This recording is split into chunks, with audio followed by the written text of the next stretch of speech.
Hey guys, welcome back. It's Lucid, and we're jumping back into the tournament finals. It's turn 15, and what this means is I have skipped turn 12, 13, and 14. And that is because the bot did not back them up for me, and I did not save them myself. So anyway, we're just going to have to deal with a bit of a fast forwarding in time. There's a chance that I had looked at these, and if that is the case, I will try to fill you in on what I remember happening in between. But there's also a chance that I remember nothing about turn 12, 13, and 14. A message from Ulm. Naba tells me he is now fighting Jotunheim, and that Jotunheim was the aggressor. So much for all those Diplo plans to team up on End. Yeah, did not look, if you remember from last episode, didn't look from troop formations like Jotunheim was terribly interested in End. I don't recall seeing Jotun expand with his Sacred, so I'm not sure what he has year one that makes him super confident. Not that he's lacking good units in general. I imagine that his lack of territory in my direction and lakes in the other directions have forced him to be aggressive. Legions of Steel came online this turn, unscripted, but got to cast anyways, and it probably saved the life of one heavy cav in that barb fight who ended the fight with 3 HP. And yeah, Legions of Steel is really good. Going to hit the coast before the other barbs, because I think that that is a 50 to 60 barb province. Remember, we saw Bandarlog taking 40, 50 barb provinces with like 4 or 5 sacred units. Kind of hilarious. I'm starting hammer. That said, barbs are very good against heavy armored Ulmish dudes. I'm starting hammer production with 1 or 2 E3s, and I intend to make 2 E kits for some horse commanders, bracers, magic sword, and boost their protection by 2 and defense by 4, making them kind of amazing for killing PD, especially with small heavy cav guard commander escorts. The border with Pythium, still my intended first target, is narrow, but I want to be able to cover as much ground as possible, hoping to see... Now, there's one problem Ulm fighting Pythium is Ulm's like crippling weakness is MR, and Pythium is going to be pretty good against that. You know, zapping him with various sorts of either like smite if he doesn't have anything researched, or because he can do communion smiting, or just, you know, soul slay and stuff. Hoping to see what his army is soon, so I can adjust troop production accordingly. We'll add a few sappers to take the cap fort faster. I doubt he has any sacreds. We might drop guardians in favor of shield boys with flails, because of all of Pythium's roster is basically shield dudes with javelins.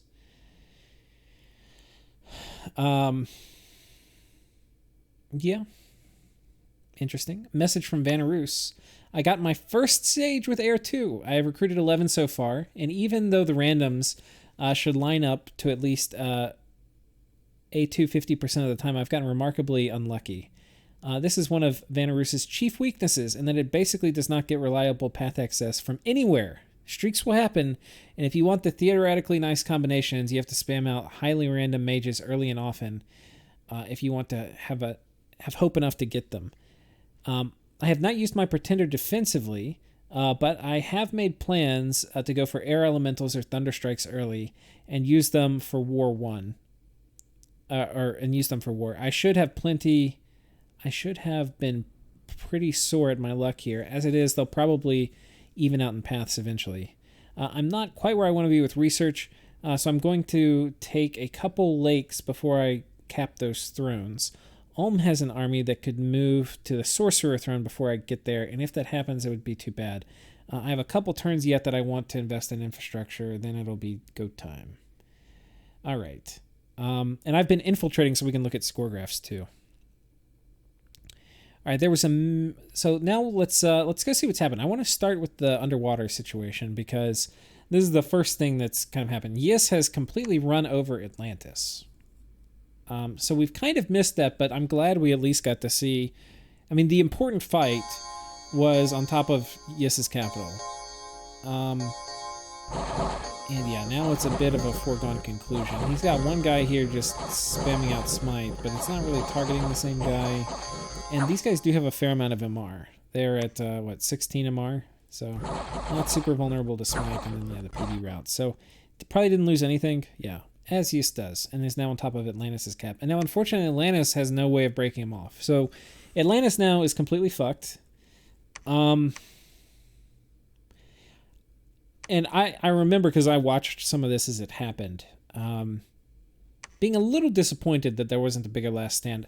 In my opinion, the best last stand is you get more priests, you do an epic PD dump, and everybody you have retreating, you just go for an all-out fight, defensive fight on the capital. But I think instead what he has opted to do is to make mages and try to research up to, be able to do lesser water element. I mean, lesser water elementals aren't going to do shit. I think your only hope here was getting more priests, having them call God until you just got in range, and then taking whatever you had, doing PD dump, and trying to defend your capital. Like the idea of a few water elementals going to make the difference versus Morvarks is silly. Meanwhile, so Yis is obviously caught back up. They is it Turtle Tribe? Okay.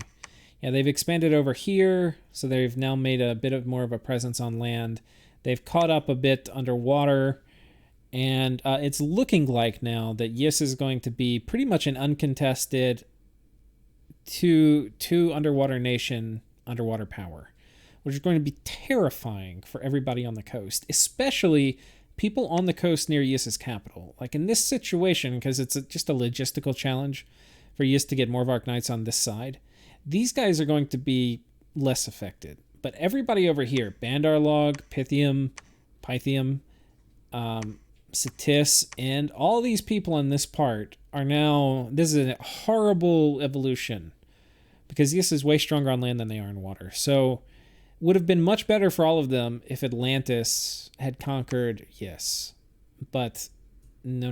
Now they have to deal with crazy Morvarks, thugs, etc., all coming out of Yis. Anyway, that is a kind of interest. That's the first kind of interesting development. We'll come over here and take a look at Pythium.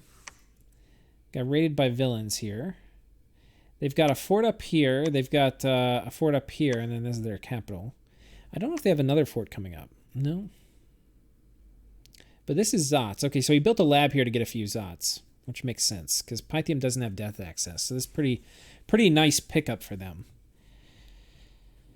They've got some armies that are pretty centrally located. I guess they're just going to make a play for this throne when they're ready. But they don't look like they're gearing up for an early war. I think they're just trying to kind of get some research online with their forts. I don't see any other forts coming up. So anyway, that's Pythium. Over to Ulm. Ulm has a big group, which looks like they're heading up for this. And this would be kind of nice. 2 nature gems. I know Sakane loves nature gems, so he'll be very excited to get a Throne of Gaia. We can see he has not made much progress on the southern front. There's these 3 provinces which were here before, and they still have not yet been taken.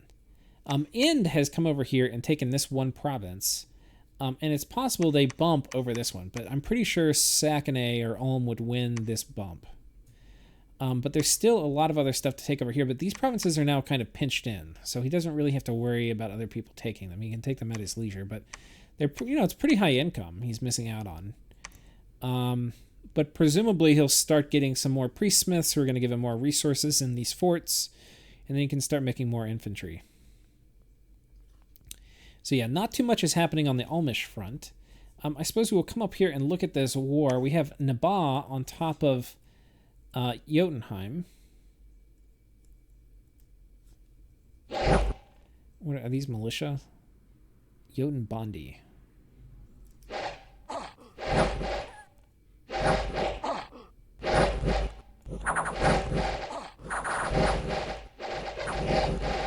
Okay, appear to be successful. Didn't lose anything surprisingly. I kind of thought they would lose a couple camel riders there, watching that.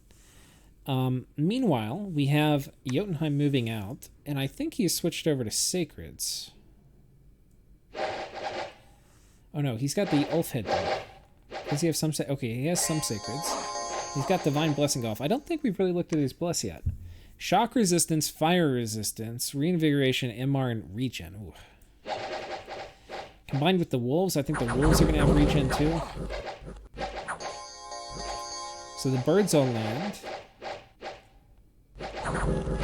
On Naba's side, they have a bunch of these camel riders, which are just mostly going to poke.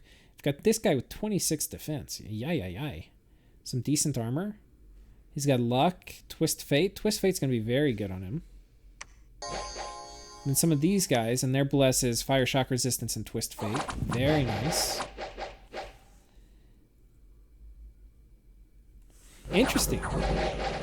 Well, I kind of saw from clicking on the battle, like, who won, just like that, on the strategic map. But I would say I don't know completely how this is going to go. I'll say people love camel riders, and I've played with Naban now. I'm not really in love with them that much. They're nice for disrupting formations, and they're good for expansion. And that can all be very important depending on the nation you're fighting, but like versus meaty sacreds like this, they're not gonna, I mean, they're basically just gonna tick it. And like, this is his thug that's supposed to be good at killing things, and it's on a one-on-one with an elf herding, and it's just sitting there. It's not even doing much. You know, it makes you wonder. These guys do not have magic weapons, so...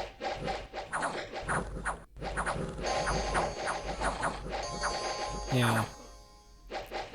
In my opinion, these Yan Guard are pretty good, but they do not hold out. They're not... Like, even with Twist Fate, because Twist Fate's really nice on them, but they don't really hold up to, like, heavy sacreds. Or, like, really strong ones. Like, they're not like hard carries most of the time. They don't do a ton of damage. They do a fair amount, but not a ton.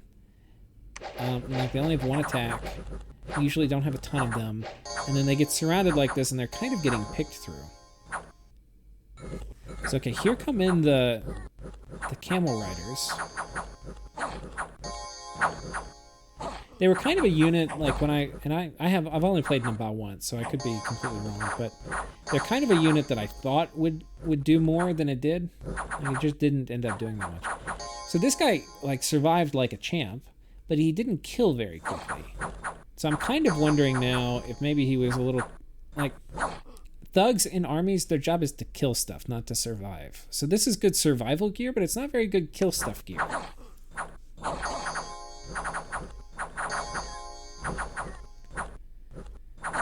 And yeah, these camel riders are just paper. They're just doing it. They hit okay. Oh no, he got hit. Yeah, he got yoinked too. That's stun. Yeah, I think that was a kind of a bit of a misplay in terms of the gear they put on the Yanamir, but... Or Janimir, I have no idea which way you say it, but... Anyway, this is a crippling defeat, and, you know, Jotunheim took some losses, but didn't lose any of the sacreds.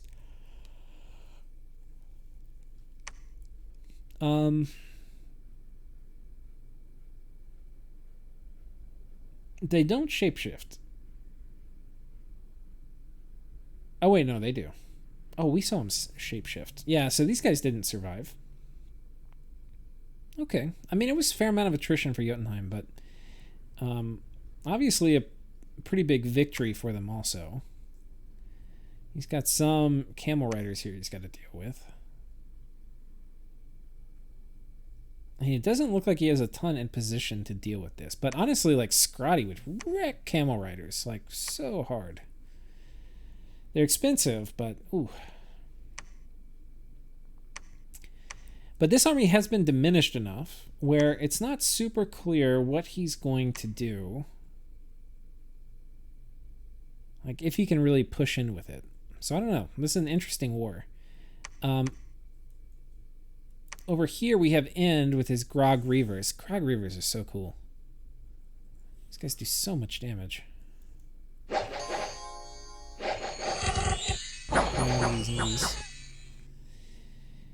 And End does have a fair amount of troops on this southern part of the border.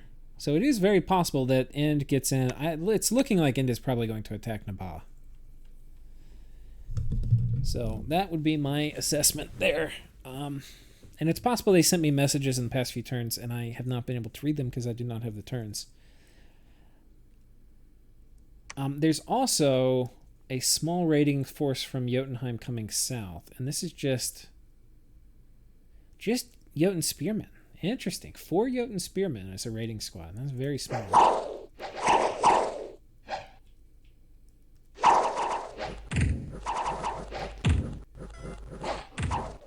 Apparently it's enough. Apparently it is enough. I've never seen that as a raiding squad before, but it worked. Didn't take any losses. Very nice. Very, very efficient. So anyway, right now this war looks like it's going very much in Jotunheim's favor. That said, Jotunheim is completely naked. If Ulm took this army and marched up, he could cap Jotunheim. Definitely. Like, he could have Jotunheim's cap right now. But I think they probably have a nap. Anyway. So, continuing on, we've looked at Naba. Let's take a look at Bandar Log. So Bandar Log, kind of happy with this province kind of outreach they have over here. They haven't really taken... Well, I guess this would be Nabaz most likely. They got attacked by Barbs here. Or they attacked Barbs. Looks like there was some backstory there I'm missing out on. God, these Tiger Riders have been stuck. He did not get a... he did not get a commander to pull them out.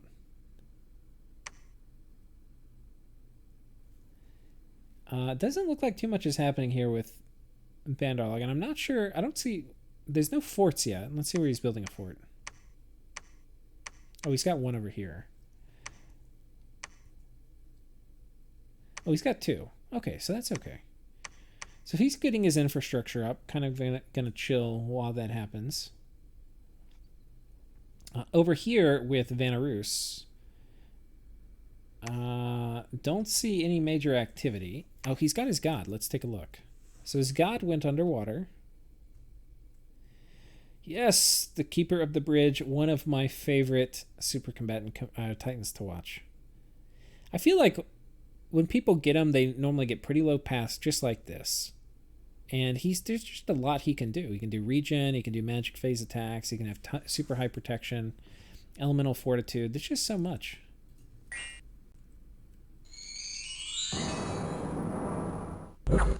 So he has mist form, but there's not a personal regen, but he's not going to need it. This guy just tickle him. So, yeah. I guess he's going to try to get this lake system too. That would be really favorable for him, but it's going to take him a while to get out. He may spend a turn here site searching too. We've already, I think, looked at Pythium, where not much has happened, and I think that would bring us up to Vanarus. Who, okay, so still finishing expansion.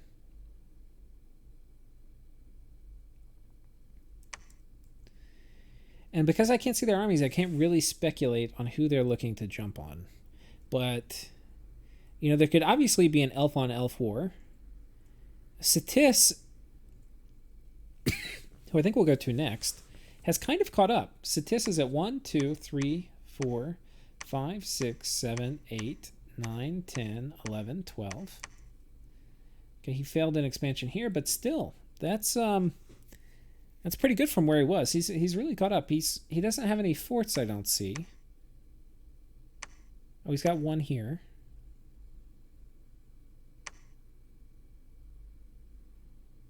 You definitely want to put a fort here. It doesn't look like he started.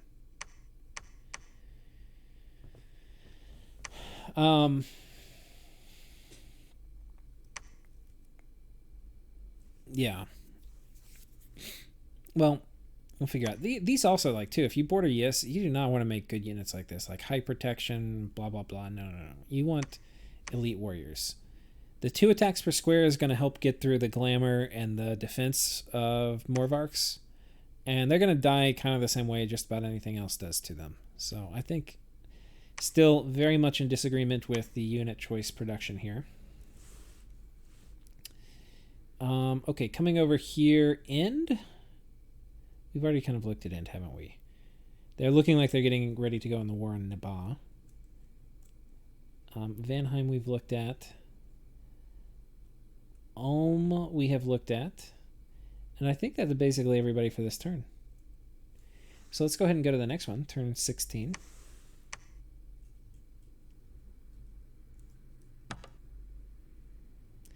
We'll probably do another guest appearance. I have to figure out who I want to get. Maybe I get Attica or GC.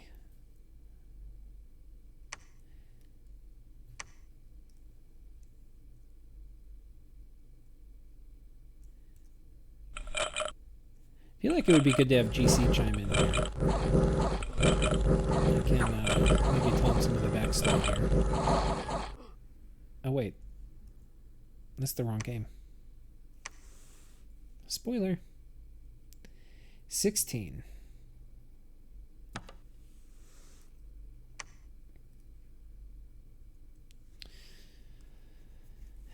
Okie dokie. So here we are. No messages this turn. And we haven't looked at score graphs. Let's start off looking at score graphs. So first we have Atlantis with the mighty rise and fall. For provinces, let's see who's the winner right now. It looks like it's a mix between Ind and potentially Pythium. They're definitely doing very well. And then also Bandarlog. They're doing very well. And then we have Vanarus. No, it's not Vanarus. Yes. Who is in probably position. They're probably in position 1 because they're going to have another person's cap very soon. But, you know, technically in position 2. But Yes is like, you can see they were just hardcore on the struggle bus. And they've just gone crazy, eating all of Atlantis. Kind of a crazy comeback story. Then we have Satis here. And they are probably still, pretty low in the positioning. Who is this at the bottom? So Ulm was kind of lower bit of expansion for a while, but you can see they've kind of caught back up, and now they're doing pretty okay. Let me click some of these off once I've done them. Vanheim, solid top of middle of the pack. A lot of these people are like solid middle of the pack. We don't have, it's pretty homogenous, I'll just say that. We don't have a huge amount of variety. Vanarus looking pretty okay. And Vanarus expanded a bit more, so they're probably right up here by now. Bandarlog, super solid. Ind, super solid. Naba is, I think, probably last place right now, aside from Atlantis, obviously. And then nobody look at us. We're actually last. Let's take a look at research. Oh, I'm not going to be able to see that because it's only mundane graphs. Income, Ind is looking number 1. Forts, Ind is number 1. Ind is looking like they're in position 1 right now. Army size, Yis is position 1. I think he needed siege chaff, so that's probably part of the reason. That's kind of hard to tell. Ind's also looking pretty big. We don't see any collapses of armies, but, you know, the score graphs aren't complete. Anyway, okay, so let's take a look at what's happened. We'll start again in the water. We've got... Oh, they lose a Morvark here. Interesting. Oh, there's some little bug with you. This is useful to know if you're going to do one of these games where you have Omniscience faction enabled. If I'm infiltrating somebody's cap and it goes under siege that turn, then that turn my guy will stop infiltrating and he'll defend, and then he'll come out and attack the army. So it's kind of annoying because the person who's getting sieged will basically, this will be like they had a scout come out and ping it. So it affects the game a little bit, but not much because it's not going to kill anything. But here you can see he's also doing, he's finishing up Atlantis' expansion for him. Expanding down this way. And this is all going to continue. And Yis is just going to get crazy big while he finishes.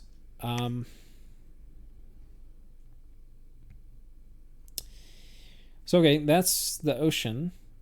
Over here, we'll take a look at Ulm. Ulm is... They've finally taken this province, which they've been waiting for forever to do. It was a lot of heavy cav. And I think he wanted to have legions of steel. He just annihilates them. The thing is, I think, are these heavy lance charges? I don't think... Oh, they are. Okay. 18... Yeah, I mean, these guys just have so much protection out. They absolutely... I don't know. He was waiting for it. I don't know if he really needed to. Maybe. And I presume these guys are going to march down here. He's got these guys ready to go take the throne. Another squad over this way. And yeah, I can see why Ulm would want to attack Pythium. They would definitely be consideration for me just from geography. Let's go up here and let's look at the Nabaa Jotunheim conflict. So Jotunheim says, aha, I'm going to get you. I'm going to send out a thug. A Thermosjod, or however you say it. So he's not going to get to finish self-blessing. Well, he does get air shield. He may get fatigued out just trying to punch all these birds, while these guys just unload every last little arrow they have into him.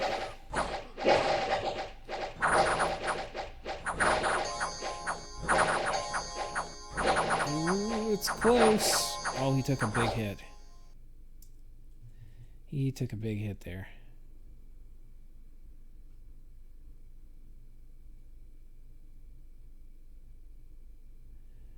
Could have been a camel rider that took a big hit. I thought he did.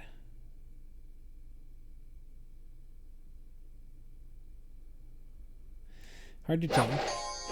But the camel riders are getting exhausted from chill.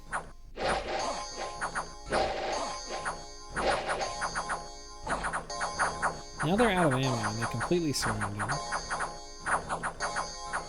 And they end up killing him. How about that? But expensive. Very expensive. They lost 24 camels. And this guy's 240 gold. And these guys are 20 gold a pop. So twice the gold loss for Nabaa as for Jotunheim. But he denied recruitment out of the fort.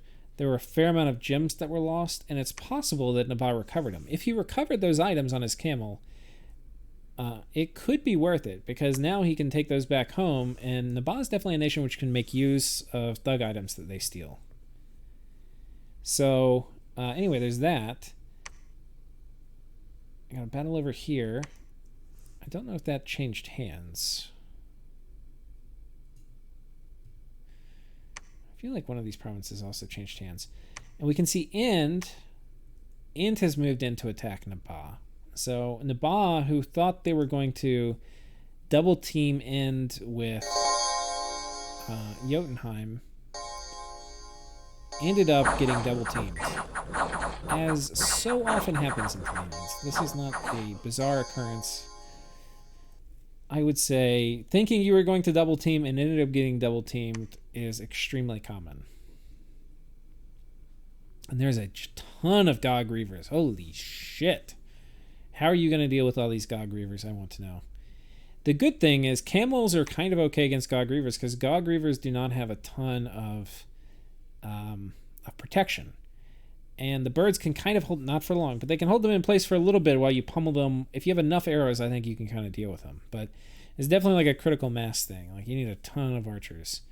The good news is that these guys have a probably predictable move. Like, you're pretty sure people are going to move here. So I would, if I were Nabaa, I would all in on a defense over here. PD dump, camels, everything. And go for a kind of epic defense. The problem is that you're pretty sure they're also going to attack here. And I don't know, you would actually, I mean, you'd have to be the player to know if you have enough resources to defend all of this. It also appears that there has been some unfortunate events. Nabaa was slow expanding this way. I do think they took this province. I think this has been a barbarian attack. But this is unfortunate because this is actually blocking troop movement from this fort over here. So ideally, like, this fort would defend this, and this fort would defend this. But I think this is blocking that. Though they do have wasteland survival, so they can probably move through their capital, actually. But yeah, still independence here, so that's rough. A lot of independence around Nabaa. In fact, Naba is probably down to what? 1, 2, 3, 4, 5, 6. 6 provinces. Really bad. They're in a very rough spot here. Not in any position, I don't think, to fight off a 2v1. They've lost a lot of their sacreds in that previous fight. And yeah, it's looking pretty rough. Pretty rough.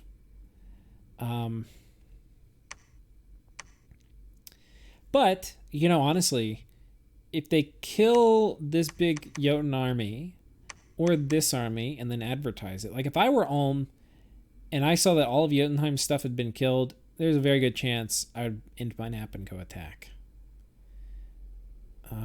Because honestly, there's nothing Jotunheim has. Like, I don't think even if Jotunheim brought all their stuff back, they could fend off this Ulmish army.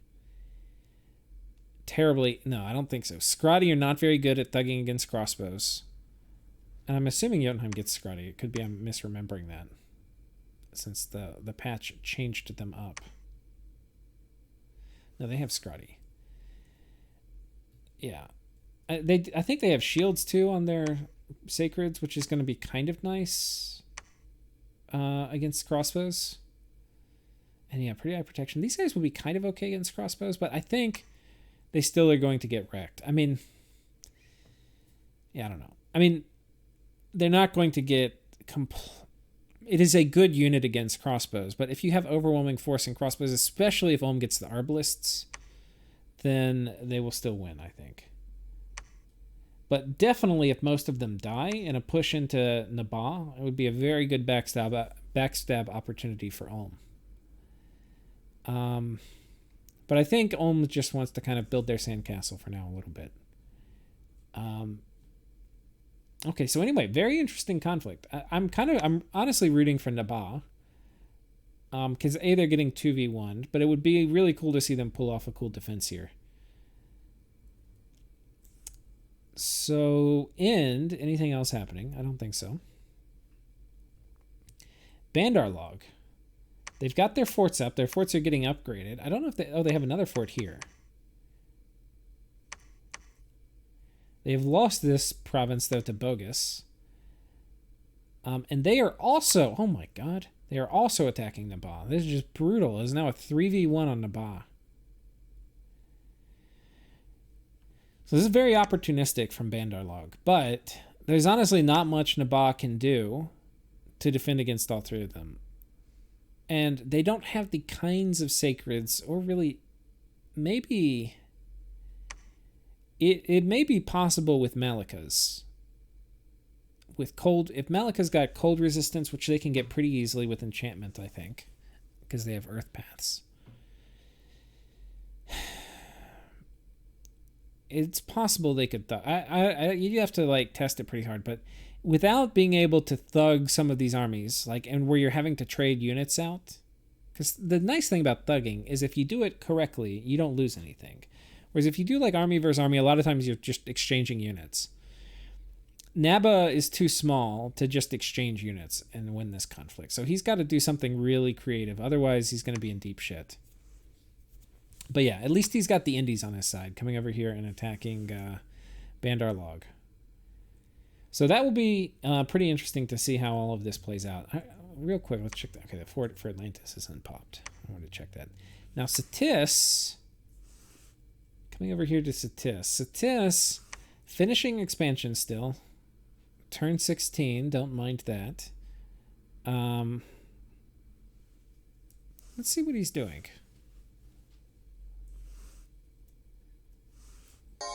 Got Divine Blessing. Let's see what his blesses again. I kind of forget.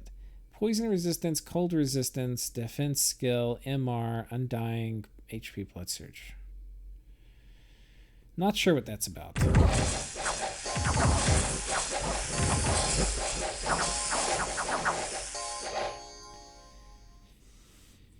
Okay. He's got more guys over here. It's looking like all his armies are on the Bandar Log front. So highly possible he's thinking about going for Bandar Log. I don't think it's necessarily a great matchup. I kind of feel like a lot of those tigers would kill an infinite amount of lizards. But it's also possible he's going for this throne, so hard to say. Okay, coming over to... Oh, wow. This is a huge loss for Bandar Log. You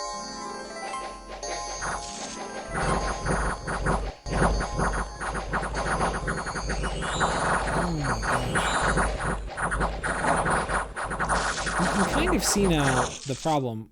Like, a lot of the... I mean, these guys have a lot of protection, and they're pretty killy. But these guys also have a lot of protection. And they don't have super high damage, so they're kind of doing only chip damage to a lot of these. Like, even to the heavy cav. If you have 15 plus protection, these tigers, they kind of tickle you. So a lot of times when you take these guys, you want to go for a more killy bless, because they have 3 attacks. They really benefit from it. The claw and the bite don't get strength added, so it's definitely something to consider, like a weapon bless. But this certainly benefits a bit from strength, and they both benefit from attack skill. It's really just so much stuff. But you can see, because I mean, he was taking like 40 barbs with like 5 tigers. You can see why he would think this would work. But they just get completely crushed. I mean, they took a lot of troops down with them, don't get me wrong, but they also got completely crushed. So that is really unfortunate. Really unfortunate. And I mean, really, if you look at what this was, it was just a lot of stuff that had a lot of protection. These guys were 15 protection, and these guys are all 15 protection. And then these guys are 14. And these guys are, this is the only soft spot, the light cap, but they're going to be sitting there shooting you. And they have some militia, which are also soft. But the militia all died. But the Tiger Riders, they only do 16 to 18 damage. So, ooh, that is a major setback for Bandar Log. Losing all those tigers this early, it's going to really limit his ability to win his first war. Major setback. Yeah. Oof.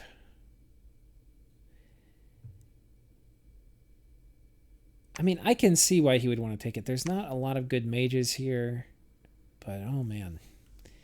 He learned a hard lesson there. You know, if he had had 30 Tiger Riders, I think he might have been able to take it. But there's just too few. Okay.